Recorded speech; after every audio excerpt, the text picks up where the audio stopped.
Welcome to all of you in the class of psychology. हम लोगों ने अभी तक व्यक्तित्व के विषय में जाना, व्यक्तित्व के स्वरूप को पहचाना। इसी क्रम में आज हम ये देखते हैं, जिस तरह धीरे धीरे व्यक्ति का विकास होता है, उसका व्यक्तित्व विकसित होने की प्रक्रिया में आता है। उस प्रक्रिया में अनेक कारक ऐसे समाहित होते चले जाते हैं, जिसके कारण यह विकास की प्रक्रिया अवश्यंभावी रूप से प्रभावित होती है। वास्तविकता में ये निर्धारक तत्व व्यक्तित्व की एक धुरी की भांति होते हैं, अर्थात व्यक्तित्व से संबंधित एक प्रमुख प्रत्यय, जिसे हम आत्म प्रत्यय के रूप में जानते हैं। इंग्लिश में इसे सेल्फ कॉन्सेप्ट कहते हैं।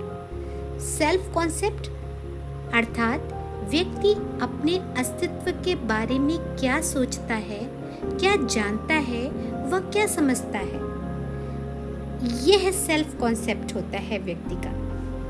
यह निर्धारक व्यक्तित्व की धुरी इसी आत्म प्रत्यय यानी कि सेल्फ कॉन्सेप्ट को प्रभावित करते हैं।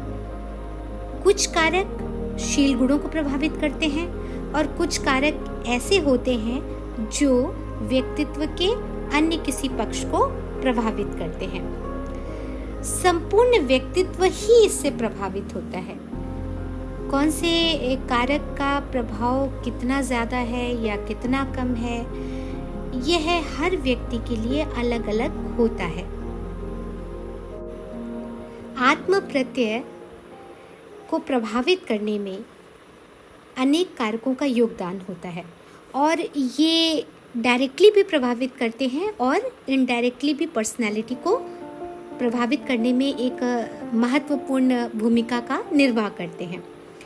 इसके संदर्भ में जब हम आगे बढ़ते हैं और निर्धारकों की बात करते हैं, तो सबसे पहले जैसे कि आप लोगों के सिलेबस में बच्चों का प्रत्यय यानी कि हम व्यक्तित्व पढ़ ही इस परिवेश में रहे हैं कि छोटे बच्चों को समझने में हम किस तरह से व्यक्तित्व की भूमिका को देख सकते हैं। तो बच्चों का प्रत्यय के संबंध में पहली बात तो ये आती है कि बच्चों के प्रति उनके पीयर ग्रुप यानी कि फ्रेंड्स या मित्र मंडली की अभिवृत्ति क्या है। जिस तरह की अभिवृत्ति पीयर ग्रुप के संबंध में बच्चों की विकसित होती है या मित्र मंडली की उन बच्चों के संदर्भ में होती है, उसी प्रकार से व्यक्ति अपने व्यक्तित्व को अक्सर देखने लगता है।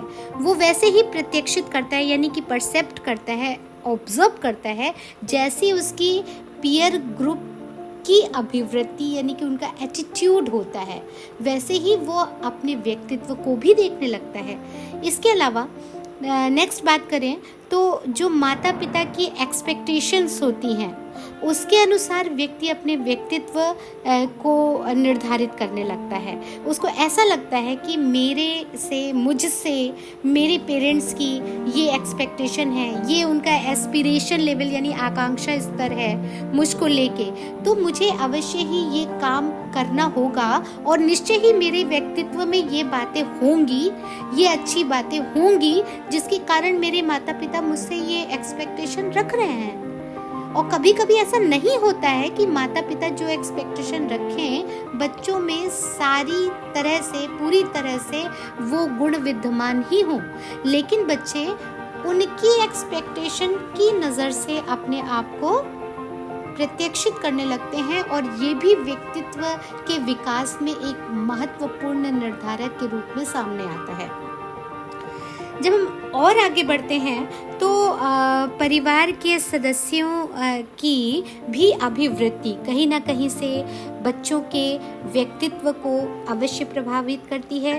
बच्चे ही क्या, जब परिपक्वता की ओर अग्रसर एक युवा होता है, क्योंकि बालपन से ही एक बीज पड़ गया होता है, तो वह माता पिता के साथ साथ अपने फैमिली मेंबर्स की भी अभिवृत्ति को देखने के बाद ऐसा समझता है निश्चय ही मेरे व्यक्तित्व में ऐसा कुछ है तभी तो परिवार के लोग मेरे प्रति ऐसी अभिवृत्ति का निर्माण करने लगे हैं या उन्होंने किया है। तो वह अपने व्यक्तित्व को उनकी अभिवृत्ति से प्रभावित पाता है। अर्थात उस बच्चे का व्यक्तित्व यदि हम निर्धारित करें तो उसमें हम उसके पीयर ग्रुप की भी महत्वपूर्ण भूमिका देखेंगे, उसके माता पिता की भी महत्वपूर्ण भूमिका देखेंगे और उसके फैमिली मेंबर्स की भी बहुत ही ज्यादा महत्वपूर्ण स्थिति को देख पाएंगे।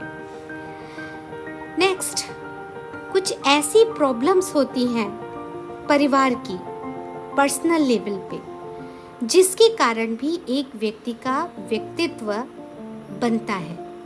उन प्रॉब्लम्स के साथ साथ व्यक्ति का जो एक स्वस्थ विकास होना चाहिए, एक सुरुचिपूर्ण वातावरण में स्वस्थ मानसिक स्वास्थ्य की दृष्टि से, शारीरिक स्वास्थ्य की दृष्टि से एक जो धनात्मक सकारात्मक विकास होना चाहिए, वह विकास पूर्णतया सामान्य न होकर उन समस्याओं के आवेग में होता है, परिवेश में होता है। इससे व्यक्ति का व्यक्तित्व अत्यंत महत्वपूर्ण रूप से प्रभावित होता है।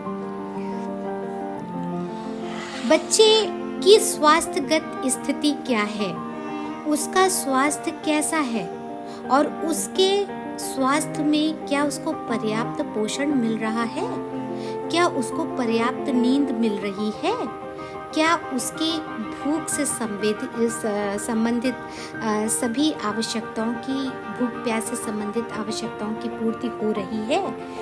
ये कुछ ऐसी स्थितियां हैं जिनके कारण व्यक्तित्व के मनोशारीरिक विकास से संबंधित विकास पूर्ण रूप से नहीं हो पाता और उनका व्यक्तित्व निश्चित ही प्रभावित होता है। परिवार की सोशियो इकोनॉमिक स्टेटस, मैंने अभी आपको ये बताया था कि कई दशाएं परिवार की व्यक्तिगत समस्याओं से संबंधित होती हैं जिनके कारण व्यक्ति का व्यक्तित्व प्रभावित होता है। वैसे ही कुछ सोशियो इकोनॉमिक स्टेटस यानी कि आर्थिक सामाजिक स्थिति क्या है। आजकल के युग में जहां सामाजिक स्थिति को आर्थिक स्थिति से संबंधित करके मापा जाता है, बच्चा भी ये देखते देखते प्रायः बड़ा होता है और अगर उसको ऐसा लगता है कि यह समस्या है तो वह अपने व्यक्तित्व को भी उसी चश्मे के साथ देखता है। बच्चे की एक सबसे महत्वपूर्ण स्थिति यह भी आती है कि क्या उसकी बायोलॉजिकल ग्रोथ हो रही है और बायोलॉजिकल मैच्योरिटी, बायोलॉजिकल ग्रोथ से संबंधित जो अन्य वाहक हैं, जैसे कि मैंने अभी बताया था कि उसकी स्वास्थ्यगत स्थिति क्या है। अगर उसको पर्याप्त पोषण, पर्याप्त नींद, पर्याप्त भूख उसकी पूरी नहीं हो रही, वंचित हो रहा है, कहीं डिप्राइवेशन हो रहा है, तो भी उसमें यह देखने में आता है कि व्यक्तित्व उसका पूर्ण सुविकसित और सुदृढ़ नहीं हो सका। मैं पहले ही ये बता चुकी हूँ कि मित्र मंडली के प्रति बच्चे की क्या अभिवृत्ति है और उसी प्रकार बच्चे की मित्र मंडली के प्रति क्या अभिवृत्ति है, यानी कि उसके पीयर ग्रुप को वो किस रूप में देखता है, ऑब्जर्व करता है, ये भी उसके व्यक्तित्व को प्रभावित करता है। आजकल का युग जिसे हम मीडिया का युग कहते हैं, मतलब इंटरनेट का युग कहते हैं, और आप देख ही रहे हैं कि कोरोना की विभीषिका में इंटरनेट एक महत्वपूर्ण साधन बन चुका है।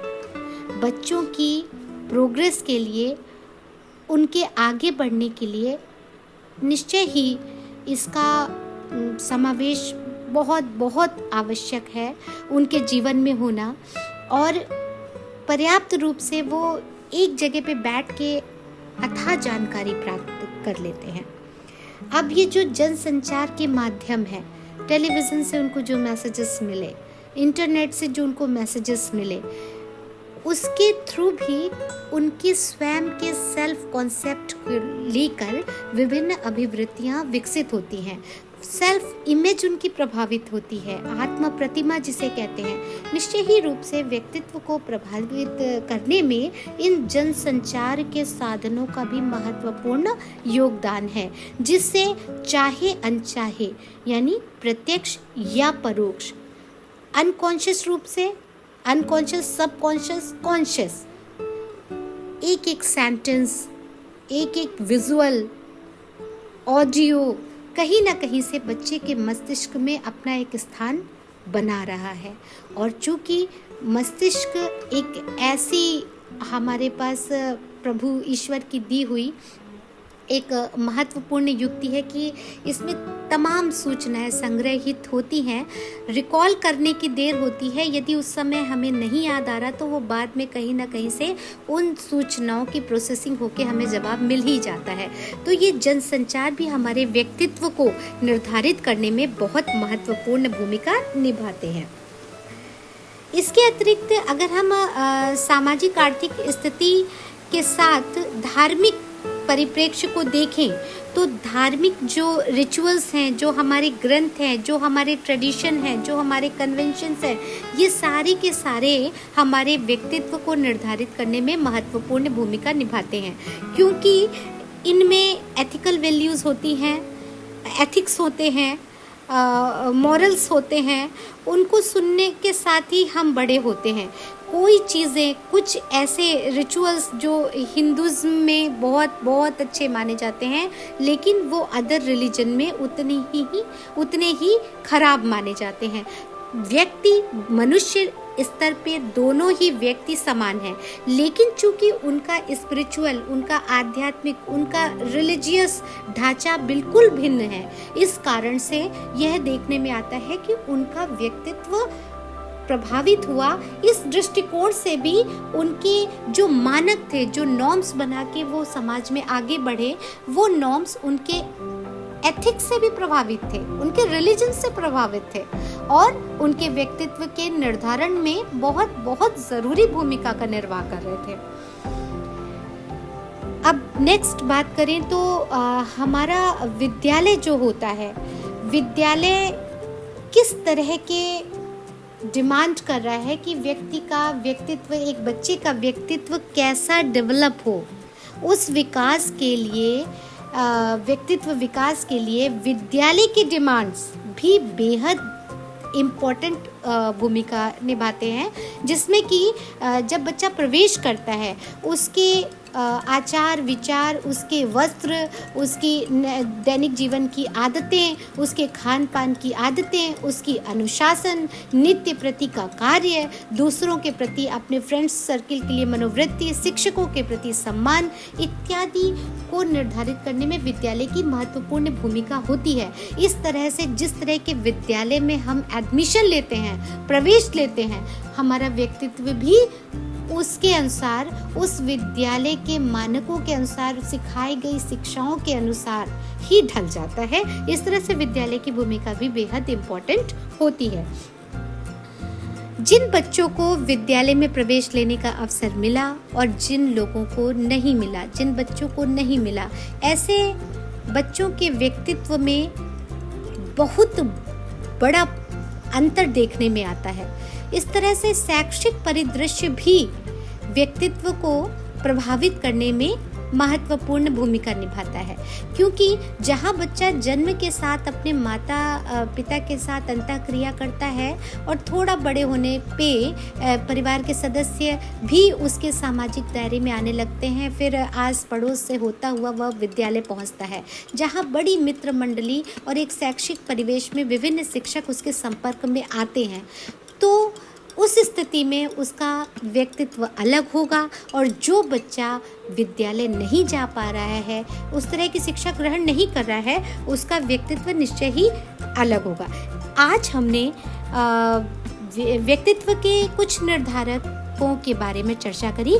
आगे भी हम व्यक्तित्व के विषय में कुछ इसी तरह की चर्चा को आगे बढ़ाएंगे और व्यक्तित्व के निर्धारक जिनकी हम लोगों ने चर्चा की सीक्वेंशियली समझने योग्य हैं और उनको उसी क्रमिक सोपानों में कंठस्थ किया जा सकता है, जिससे कि आप व्यक्तित्व को समझने में एक बेहतरीन अंतः चक्षु को कहना चाहिए, अंतः प्रज्ञा को विकसित कर सकते हैं।